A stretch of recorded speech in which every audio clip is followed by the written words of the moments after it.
الحمد لله نحمده ونصلي ونسلم على رسوله الكريم أما بعد فأعوذ بالله من الشيطان الرجيم بسم الله الرحمن الرحيم قل لا أسألكم عليه أجرا إلا المودة في القربى صدق الله مولانا العظيم وصدق رسوله النبي الكريم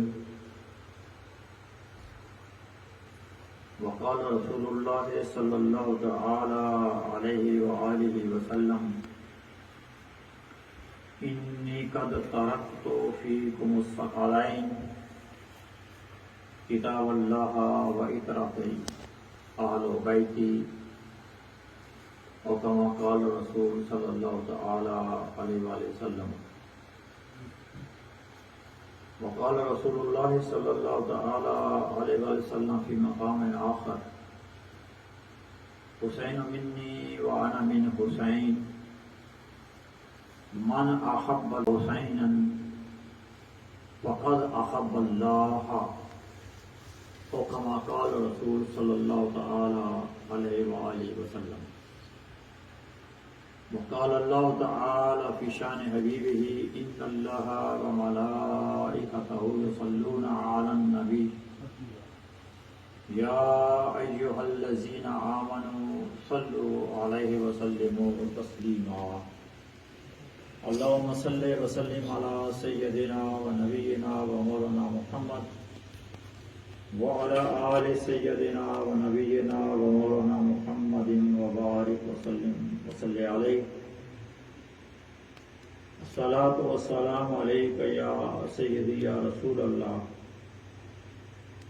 الصلاۃ والسلام علیک یا سیدی یا حبیب اللہ الصلاۃ والسلام علیک یا سید المرسلین وعلی آلک واصحابک یا شفیع المذنبین۔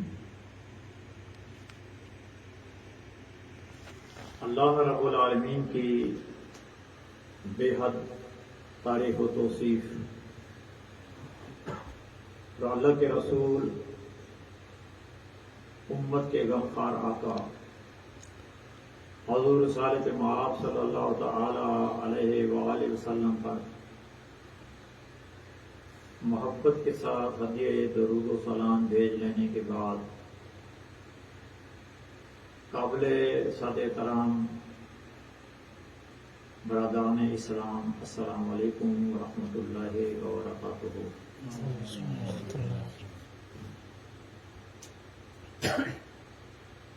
آج کی ہماری یہ نشست محرم الحرام میں پیش آنے والے اس المناک اور دردناک واقعہ یعنی واقعہ کربلا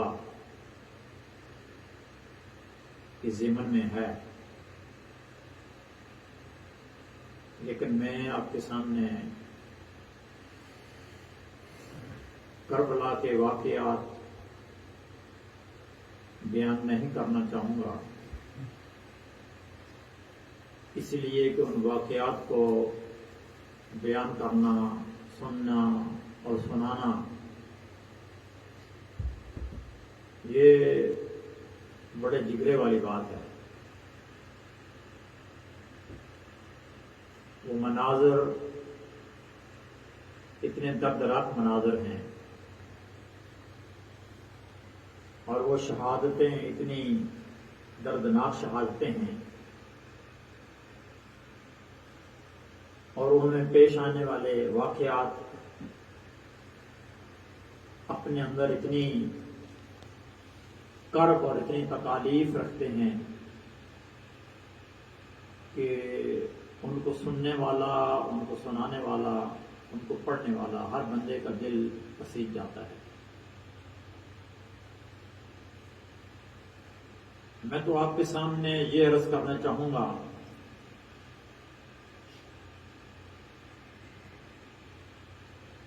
کہ اللہ رب العالمین نے اور اللہ کے پیارے رسول نبی کریم صلی اللہ تعالی علیہ وآلہ وسلم نے اپنی امت کو اپنی اہل بیت کے حوالے سے کیا درس دیا تھا،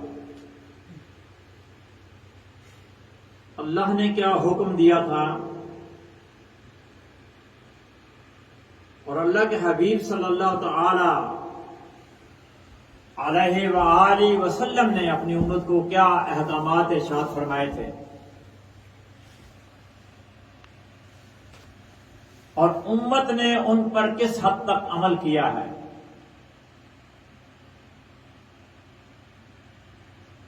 اس میں کوئی شک نہیں کہ دین حق صرف ایک ہے اور وہ اسلام ہے، اور اس میں بھی کوئی شک نہیں حضرت آدم علیہ السلام سے لے کر کے نبی کریم رؤوف الرحیم علیہ السلام تک ہر نبی نے جس دین کا پرچار کیا ہے، جس دین کا ابلاغ کیا ہے، وہ اسلام ہی تھا۔ آدم کا یا نوح کا یا ابراہیم کا یا عیسیٰ کا یا موسیٰ کا کوئی دین جو ہے وہ کوئی الگ دین نہیں تھا۔ ہر نبی نے جس دین کی دعوت دی ہے وہ صرف اسلام تھا۔ ہاں، شریعت کے جو احکامات ہیں وہ بدلتے رہے زمانے کے ساتھ ساتھ، جو بھی اللہ کا نبی اور رسول آتا رہا اس کے زمانے میں ایک شریعت ہوا کرتی تھی، اور پھر وہ شریعت کے احکامات جو ہیں وہ زمانے کے ساتھ ساتھ تبدیل ہوتے رہے۔ جیسے ہمارے اوپر 5 وقت کی نماز فرض ہے، حضور نبی کریم صلی اللہ تعالی علیہ وسلم کی امت پر، پہلی امتوں پر تو 5 وقت کی نماز فرض نہیں تھی۔ ہاں، نماز فرض تھی لیکن ایسی نہیں تھی جیسے ہمارے اوپر فرض ہے۔ بہت ساری ایسی چیزیں ہیں کہ جو ان امتوں کے دور میں، ان انبیاء کے دور میں حلال تھیں، ہمارے دور میں نبی صلی اللہ علیہ وسلم کی شریعت میں حرام قرار دے دیا گیا ہے۔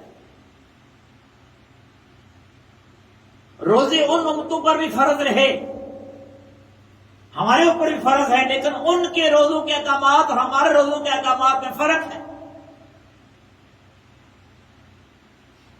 تو دین جو ہے وہ دین حق صرف اسلام ہے، جس کا ابلاغ کیا گیا، جس کا پرچار کیا گیا روز اول سے۔ ہر نبی اور ہر رسول نے اسی اسلام کی دعوت دی ہے، اور کم و بیش 1,24,000 انبیاء کرام دنیا میں تشریف فرما ہوئے، مبعوث ہوئے۔ لیکن یہ بات ذہن میں رہے کہ جتنی بھی امتیں گزری ہیں ہم سے پہلے، ان میں سے سب سے جو لاڈلی امت تھی اللہ تعالیٰ کی وہ یہود تھے۔ حضرت موسیٰ علیہ السلام کی جو قوم ہے، حضرت اسحاق علیہ السلام کے ساتھ اپنے آپ کو جو منسوب کرتے ہیں، اور سب سے زیادہ انبیاء کرام علیہ السلام جو مبعوث کیے گئے وہ سب سے زیادہ بنی اسرائیل میں مبعوث کیے گئے۔ یہود کو قرآن میں بنی اسرائیل کہا جاتا ہے۔ یہ بنی اسرائیل قوم ہے جس میں اللہ تعالیٰ نے سب سے زیادہ انبیاء کرام مبعوث فرمائے ہیں، اور سب سے لاڈلی قوم اللہ کے نزدیک یہ تھے بنی اسرائیل۔ اب ان کے لاڈ پیار کی آپ ایک چھوٹی سی مثال اپنے سامنے رکھیں۔ کہ جب یہ اپنے نبی سے یہ تقاضا کرتے ہیں، یہ مطالبہ کرتے ہیں کہ ہم یہ دنیا کی اشیاء کھانے پینے کی کھا کر تنگ آ گئے ہیں، اکتاڑ کے شکار ہو گئے ہیں، اپنے اللہ سے کہے کہ ہمیں وہ پکی پکائی چیزیں عنایت فرمائے. تو جب اللہ کی بارگاہ میں موسیٰ علیہ السلام میں التجا کرتے ہیں، دعا کرتے ہیں، تو بنا سلوا نازل ہوتا ہے. یہ اس قوم کا لاڈلا پن ہے کہ اللہ رب العالمین نے پکے پکائے پکوان کھانے آسمانوں سے نازل فرمائے ان کے لیے، اور طرح طرح کے نعمتوں سے اللہ تعالیٰ نے ان کو نوازا. لیکن قرآن مجید اس بات پر گواہ ہے کہ سب سے زیادہ ناشکری قوم بھی یہی ہے. جتنی بھی امتیں گزری ہیں، جتنی بھی قومیں گزری ہیں، قرآن مجید کہتا ہے کہ سب سے زیادہ ناشکر کرنے والے اللہ کا ناشکر لوگ جو ہیں وہ یہ بنی اسرائیل ہیں، یہ یہود ہیں. بلکہ جہاں تک آتا ہے حضور نبی کریم صلی اللہ تعالی علیہ وآلہ وسلم ارشاد فرماتے ہیں کہ یہ ایسے ظالم اور اللہ کے ایسے ناشکرے اور نافرمان تھے کہ حضور فرماتے ہیں کہ ایک ایک دن میں انہوں نے 300 نبیوں کو قتل کیا، شہید کیا ہے. اس پر حیرت نہیں ہونی چاہیے کہ ایک ہی وقت میں 300 انبیاء کرام تھے یا نہیں تھے. نہیں، بنی اسرائیل میں نے بتایا کہ سب سے زیادہ انبیاء کرام مبعوث کیے گئے، اور ہر قبیلے میں ایک نبی ہوا کرتا تھا، اور ایک قبیلے میں کئی انبیاء کرام ہوا کرتے تھے ایک وقت میں. اس لحاظ سے نبی صلی اللہ علیہ وسلم جب فرما رہے ہیں کہ 300 نبیوں کو انہوں نے ایک ایک دن میں شہید کیا ہے اللہ کی نافرمانی میں، تو یہ بات کوئی ایسی نہیں ہے کہ جس پر یقین نہ کیا جائے، اور پھر یقین نہ کرنے کی کوئی وجہ بھی نہیں ہے. اس لیے کہ یہ بتا کون رہا ہے؟ مخبر صادق، سچی خبریں دینے والے اللہ کے حبیب حضور نبی کریم صلی اللہ تعالی علیہ وآلہ وسلم، جن کی زبان جنبش نہیں کرتی، اپنی اور جنبش نہیں کرتے جب تک کہ اللہ رب العالمین کی جانب سے اذن نہیں ہوتا، وحی نہیں ہوتی. جب نبی کریم صلی اللہ علیہ وسلم فرما رہے ہیں کہ یہ 300 انبیاء کرام کو انہوں نے ایک ہی دن میں شہید کیا ہے، تو پھر اس پر یقین کرنا ہمارے لیے لازم ہے. تو میں جو آپ کو سمجھانا چاہتا ہوں، یہ چاہتا ہوں کہ جتنے بھی اقوام گزری ہیں انبیاء کرام کے، میں سے سب سے لاڈلی اللہ کی جو قوم تھی وہ یہ تھی بنی اسرائیل. اور پھر اللہ رب العالمین ان پر عذاب بھی بڑے نازل فرمائے. جس طرح یہ انبیاء کرام کو شہید کرتے رہے، اللہ تعالیٰ نے بڑے عذاب ان پر نازل فرمائے. اب سورہ بنی اسرائیل پڑھ لیں، سورۃ البقرہ پڑھ لیں. آپ قرآن مجید میں سب سے زیادہ جس قوم کا تذکرہ ہوا ہے، بنی اسرائیل کا تذکرہ ہوا ہے. سب سے زیادہ ان کے واقعات بیان کیے گئے ہیں کہ یہ کیسے نافرمان اور سرکش قوم تھی. اب اس کے بعد میں عرض کرنا چاہوں گا کہ ہمارے نبی اور رسول حضور رسالت امام صلی اللہ تعالی علیہ وآلہ وسلم پیغمبر آخر و اعظم ہیں، اب آخر پر تشریف لائے ہیں. لیکن اللہ رب العالمین نے آپ کو جو فضیلت عطا فرمائی سارے انبیاء کرام پر، آپ سید المرسلین ہیں، اب سید الانبیاء ہیں، اب سارے پیغمبروں کے سردار ہیں، سید ہیں. وہ کہ آخر پر تشریف لائے، لیکن اللہ رب العالمین نے آپ کو یہ اعزاز اور یہ ٹائٹل عطا فرمایا ہے کہ آخر پر تشریف لانے کے باوجود آپ سید المرسلین ہیں، سارے انبیاء کرام کے سید اور سردار. اور اس کی ایک جھلک آپ کو مسجد اقصی میں نظر آتی ہے. جب نبی کریم صلی اللہ علیہ وسلم معراج پر تشریف لے کے جا رہے تھے، تو جاتے ہوئے آپ نے مسجد اقصی میں سارے انبیاء کرام کی امامت فرمائی، اور واپسی پر بھی مسجد اقصی میں سارے انبیاء کرام موجود تھے اور آپ نے وہاں ان کی امامت فرمائی.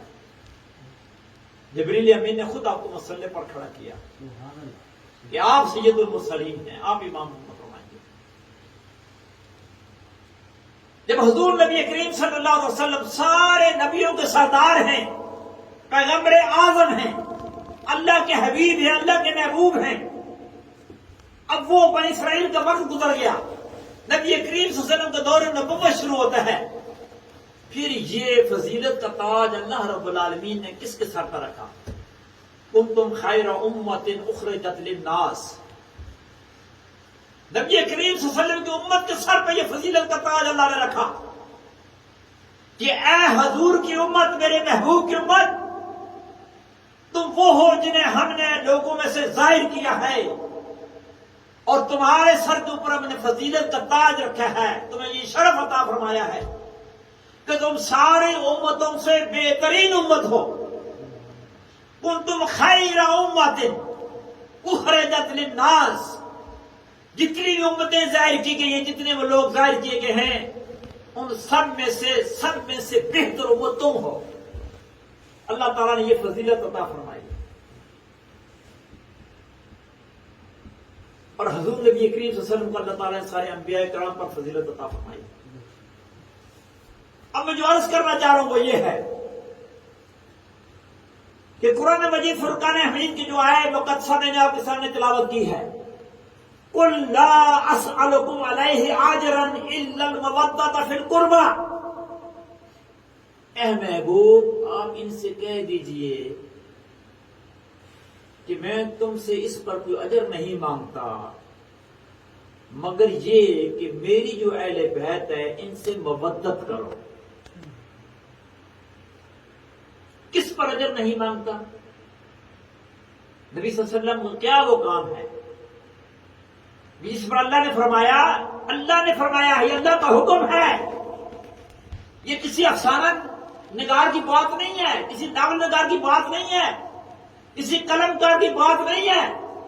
اللہ رب العالمین نے فرمایا اپنے حبیب سے، محبوب سے، اے محبوب ان سے کہہ دیجئے. یہ کس سے؟ اپنی امت سے، کہ میں تم سے اس پر کوئی اجر نہیں مانگتا سوائے اس کے کہ میری جو اہل بیت ہیں ان سے مودت کا رشتہ قائم کرو. وہ عمل کیا تھا جس پر اللہ نے فرمایا کہ اے محبوب ان سے کہہ دیں کہ میں تم سے اجر نہیں لیتا، کوئی میرا کوئی سوال نہیں ہے تم سے، لیکن میری اہل بیت سے محبت کرو اور مودت کرو. وہ کام یہ تھا کہ حضور نبی کریم صلی اللہ تعالی علیہ وآلہ وسلم کے اعلان نبوت سے پہلے آپ مکہ المکرمہ کے ماحول میں چلے گئے.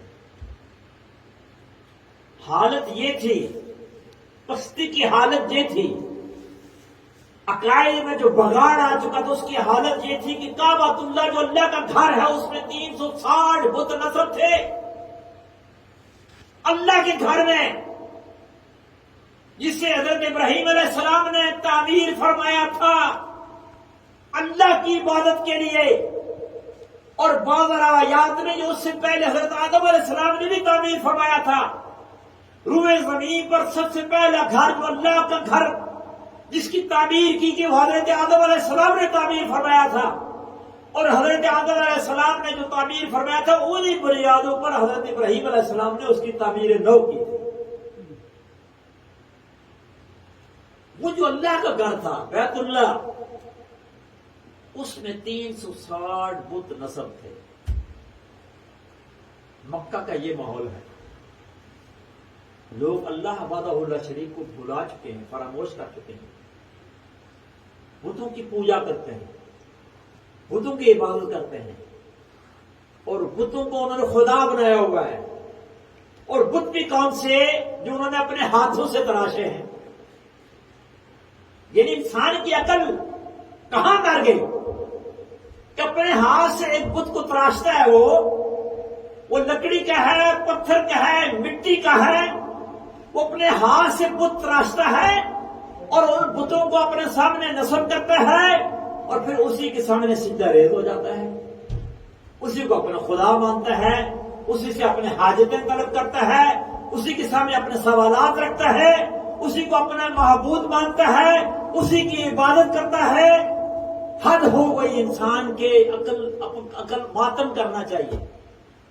انسان کتنی پستی میں گر گیا ہے، کتنی ذلت میں گر گیا ہے، کتنی رسوائی میں گر گیا ہے کہ ان بتوں کو جو لکڑی کے اور پتھر کے اور مٹی کے بت ہیں جو اس نے خود اپنے ہاتھوں سے تراشیدہ ہیں، اس کے اپنے ہاتھ کے بنے ہوئے ہیں، ان کو سامنے رکھتا ہے، ان کو اپنا خدا کہتا ہے، ان سے حاجتیں طلب کرتا ہے۔ یہ تو تھی مکہ والوں کی حالت کہ اللہ کے گھر میں، بیت اللہ میں، کعبۃ اللہ میں 360 بت نصب کر رکھے تھے، اور ان میں جو بڑے بڑے بت تھے، لات و منات اور حبل، ان کو سب سے بڑا سمجھتے تھے، مانتے تھے، ان پر چڑھاوے چڑھائے جاتے تھے، ان پر منتیں مانے جاتی تھیں، ان سے حاجتیں طلب کی جاتی تھیں، اور اللہ رب العالمین کو فراموش کرتے تھے۔ نبی کریم صلی اللہ علیہ وسلم کا وہ کون سا کام تھا جس کے اوپر اللہ نے فرمایا کہ قل، اے نبی فرما دیں، لا اسألکم علیہ اجرا الا المودۃ فی القربى، کہ میں تم سے اس کام کے بارے میں کوئی اجر طلب نہیں کرتا تم سے، مگر میری اہل بیت سے مودت کرو، محبت کرو۔ وہ کام یہی تھا کہ شرف اور عزت کا تاج اللہ نے انسانوں کے سر پر رکھا ہے۔ اللہ تعالیٰ نے انسان کو اشرف المخلوقات بنایا ہے، لیکن یہ اشرف المخلوقات انسان ان اپنے ہاتھ کے بنائے ہوئے بتوں کے سامنے سجدہ ریز ہوتا تھا، اپنے ہاتھ کے بنائے بتوں سے حاجتیں طلب کرتا تھا، اپنے ہاتھ کے بنائے بتوں سے حاجتیں طلب کرتا تھا، اس کی عبادت کرتا تھا ان کی۔ یہ ذلت تھی، یہ رسوائی تھی، یہ پسپائی تھی، یہ پستی تھی انسانوں کی، عقیدے کے لحاظ سے، اخلاق کے لحاظ سے، معاشرے کے لحاظ سے، ہر لحاظ سے۔ اور حضور نبی کریم صلی اللہ علیہ وسلم نے انہیں کیا فرمایا؟ قولوا لا الہ الا اللہ۔ آپ نے فرمایا کہ کہہ دو اللہ کے سوا کوئی معبود نہیں ہے، اللہ کے سوا کوئی عبادت کے لائق نہیں ہے، اللہ کے سوا کوئی پرستش کے لائق نہیں ہے، وہ لا شریک ہے، اس کا کوئی شریک نہیں ہے، وہ یکتا ہے، وہ اکیلا ہے، وہ احد ہے، وہ واحد ہے،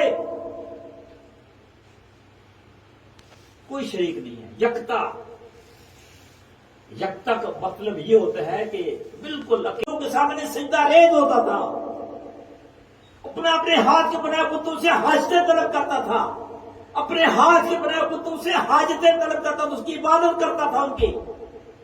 یہ ذلت تھی، یہ رسوائی تھی، یہ پسپائی تھی، یہ پستی تھی انسانوں کی، عقیدے کے لحاظ سے، اخلاق کے لحاظ سے، معاشرے کے لحاظ سے، ہر لحاظ سے۔ اور حضور نبی کریم صلی اللہ علیہ وسلم نے انہیں کیا فرمایا؟ قولوا لا الہ الا اللہ۔ آپ نے فرمایا کہ کہہ دو اللہ کے سوا کوئی معبود نہیں ہے، اللہ کے سوا کوئی عبادت کے لائق نہیں ہے، اللہ کے سوا کوئی پرستش کے لائق نہیں ہے، وہ لا شریک ہے، اس کا کوئی شریک نہیں ہے، وہ یکتا ہے، وہ اکیلا ہے، وہ احد ہے، وہ واحد ہے، کوئی شریک نہیں ہے۔ یکتا، یکتا کا مطلب یہ ہوتا ہے کہ بالکل اکیلا، نہ آگے نہ پیچھے۔ احد کا مطلب یہی ہوتا ہے۔ تو اللہ رب العالمین جو تمہارا رب ہے حقیقی، وہ اللہ رب العالمین ہے۔ یہ لات و منات کے سامنے نہ جھکو، ان کی عبادت نہ کرو، اپنے ہاتھوں سے کعبۃ اللہ میں جو تم نے بت نصب کیے ہیں یہ تمہارے خدا نہیں ہیں، یہ جھوٹے معبود تم نے بنا رکھے ہیں۔ نبی کریم صلی اللہ علیہ وسلم کا یہ وہ عظیم شان کام تھا کہ یہ جو اشرف المخلوقات انسان ہیں، جو اپنی پیشانی کو ان اپنے ہاتھوں میں بنائے بتوں کے سامنے جھکاتے تھے، ان کی عبادت کرتے تھے، حضور نبی کریم صلی اللہ علیہ وسلم کو انگلی سے پکڑا، راہ ہدایت پر لے کر کے آئے، اور اللہ رب العالمین کا تعارف ہم کو پیش کر دیا۔ اللہ رب العالمین کی معرفت عطا کر دی ان کو کہ تمہارا حقیقی رب یہ اللہ رب العالمین ہے، عبادت کے لائق صرف یہی ہے۔ بس اپنی پیشانیاں اسی کے سامنے جھکاؤ، تمہارے سجدے صرف اس کے لیے ہونے چاہیے، کسی اور کے لیے نہیں ہونے چاہیے۔ یہ وہ مشن تھا کہ پستی میں گری ہوئی انسانیت کو اخلاقی لحاظ سے، مذہبی لحاظ سے، معاشرت کے لحاظ سے، عقائد کے لحاظ سے جو انسان گر چکا تھا پستی میں، ان کو حضور نبی کریم صلی اللہ علیہ وسلم نے اٹھایا، وہاں سے گندگی سے اٹھایا، گمراہی سے نکالا، پستی سے اٹھایا اور راہ ہدایت کا راہی بنا دیا، ہدایت کے راستے پر گامزن کر دیا۔ اللہ رب العالمین لا شریک کی معرفت انہیں عطا کر دی۔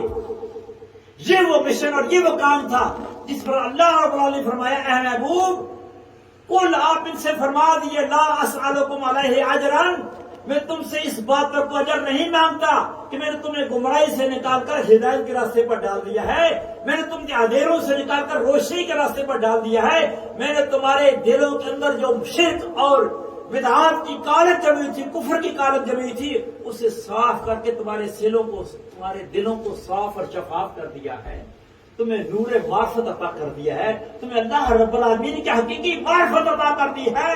اس پر میں تم سے کوئی اجر نہیں مانگتا، مجھے اس پر تم سے کوئی اجر نہیں چاہیے، لیکن کیا الا المودۃ فی القربہ، مگر یہ کہ میری جو قرابت ہے، میرے جو اہل بیت ہیں ان سے مودت کرو، یہ اللہ کا حکم ہے، قرآن مجید کی آیت ہے، یہ میری بات نہیں، کسی ملا کی بات نہیں، کسی کہانی نویس کی بات نہیں ہے، یہ کسی ایسے ادارے کی بات نہیں ہے، اللہ کا کلام ہے، اللہ کی وحی ہے، اس نے اپنے محبوب پر نازل فرمائی، اپنے محبوب سے فرمایا کہ یہ کہہ دیں ان سے۔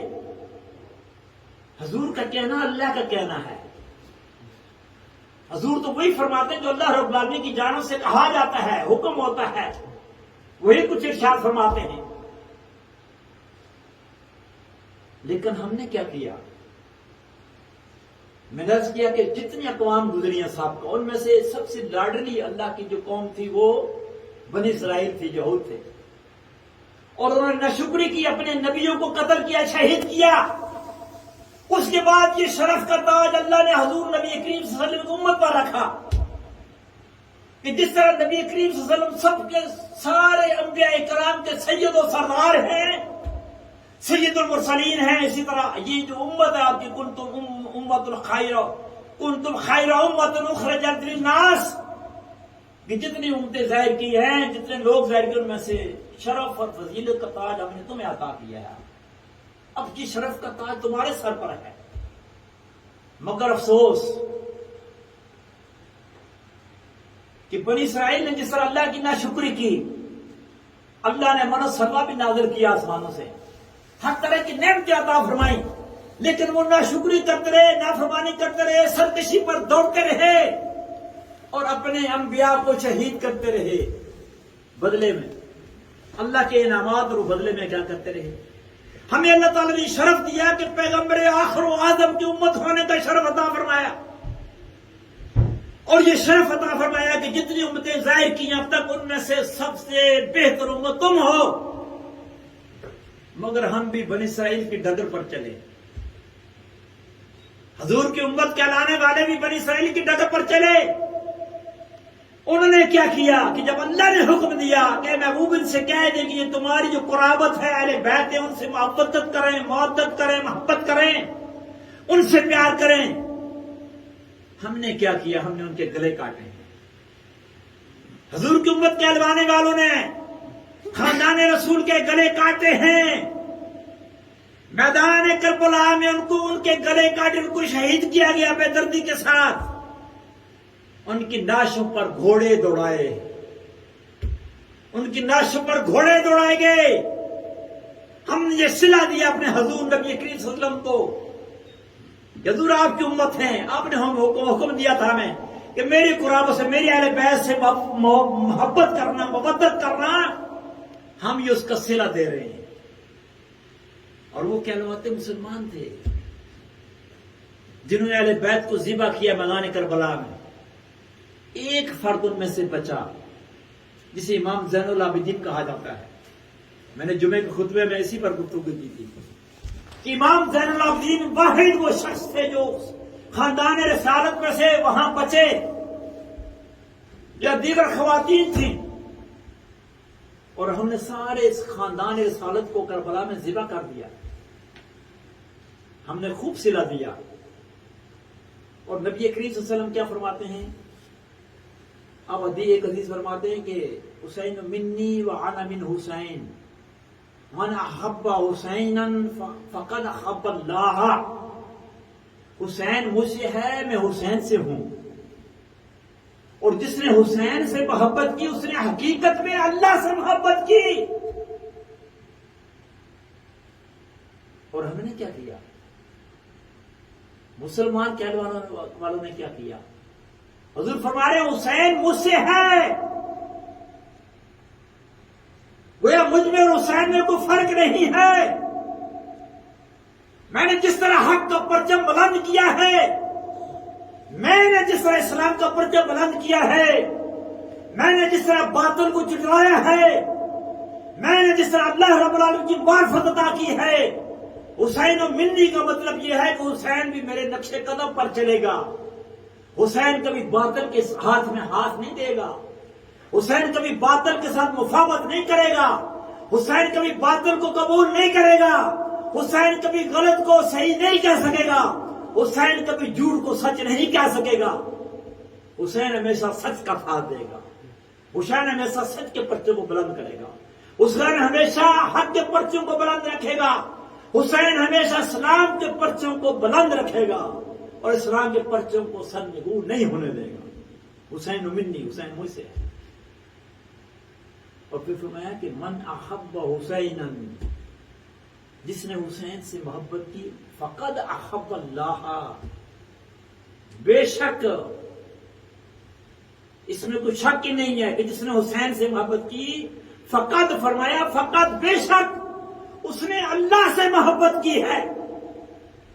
وہ اس کے حسین سے محبت اللہ سے محبت ہے۔ اور ہم نے کیا صلہ دیا ہے؟ ہم نے حسین کو کربلا میں شہید کیا، شہید کر کے اس کی نعش پر گھوڑے دوڑائے، پھر اس کا سر کاٹا گیا، پھر اس کے سر ناز کو کاٹ کر کے نیزے پر ہم نے بلند کیا ہے، پھر ہم نے اس خاندان رسالت کی خواتین کو بیمار امام زین العابدین کے ساتھ ہم نے کئی دن پیدل چلایا ہے اس یزید دلے کے دربار میں پہنچانے کے لیے۔ ہم نے کون کون سا ظلم نہیں کیا۔ اللہ فرماتا ہے کہ اہل بیت سے محبت کرو، حضور فرماتے ہیں میری اہل بیت سے محبت کرو، محبت کرو۔ اور امت نے کیا کہ امت کے اہلوانے والوں نے کیا کیا؟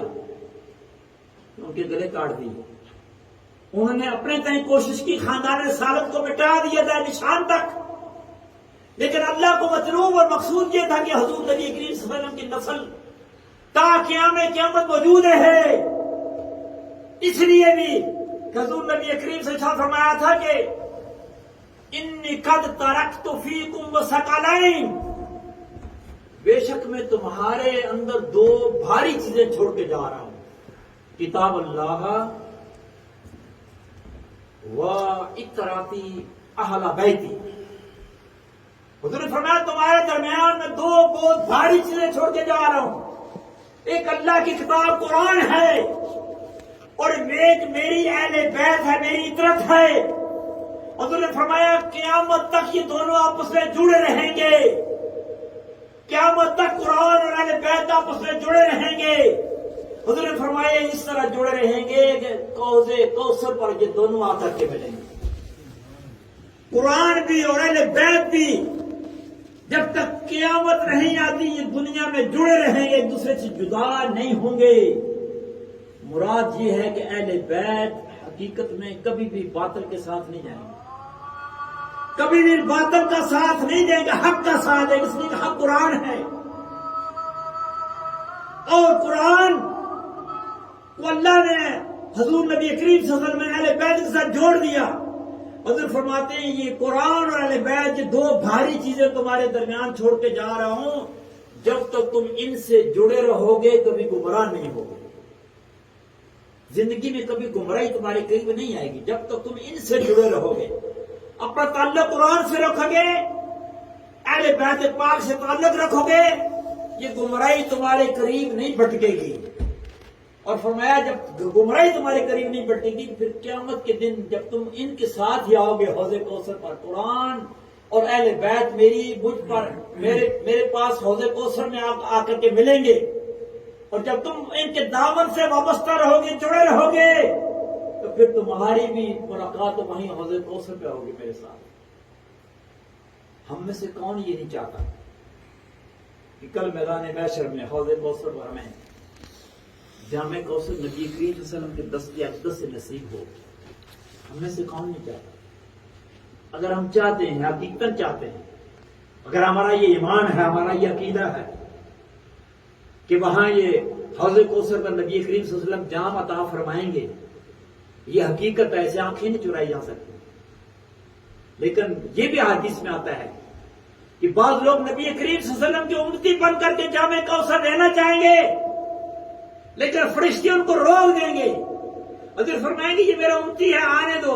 فرشتے فرمائیں گے یا رسول اللہ نہیں، آپ کی بات یہ بدل گئے تھے، آپ کے بعد یہ بدل گئے تھے، ان کے رویے بدل گئے تھے، یہ آپ کی امتی کے علامات تھے، ان کے رکھ رکھاؤ آپ کی طرح، آپ کی امتیوں کی طرح تھے، لیکن حقیقت میں یہ آپ کی امتی نہیں ہیں۔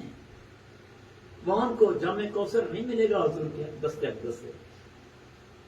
ہمیں اپنے رویوں پر غور کرنا ہوگا، ہمیں اپنے شب و روز پر غور کرنا ہوگا، ہمیں اپنے طور اطوار پر غور کرنا ہوگا، ہمیں اپنے دل کو ٹٹولنا ہوگا، ہمیں اپنے ایمان کو ٹٹولنا ہوگا کہ ہم کہاں کھڑے ہیں، قرآن کے ساتھ ہمارا تعلق کتنا ہے اور حضور کی آل کے ساتھ ہمارا تعلق کتنا ہے۔ کیا ہم دعویٰ کر رہے ہیں یا حقیقت میں ہمارا تعلق ہے قرآن سے، آل رسول سے؟ اگر حقیقت میں ہمارا تعلق ہے اور ہم اللہ کے رسول نبی کریم صلی اللہ علیہ وسلم کے اہل پاک سے محبت رکھتے ہیں، محبت رکھتے ہیں، پھر ہمیں قیامت کے حوالے سے بے فکر ہو جانا چاہیے۔ اللہ تعالیٰ وہاں سرخرو فرمائے گا، حضور نبی کریم صلی اللہ علیہ وسلم کی شفاعت ہمیں اللہ تعالیٰ نصیب فرمائے گا، جامع کوثر نبی کریم صلی اللہ علیہ وسلم کے دستے اقدس سے اللہ تعالیٰ ہمیں نصیب فرمائے گا وہاں۔ لیکن اگر ہماری حالت یہ ہے کہ ہم قرآن پڑھنے کے باوجود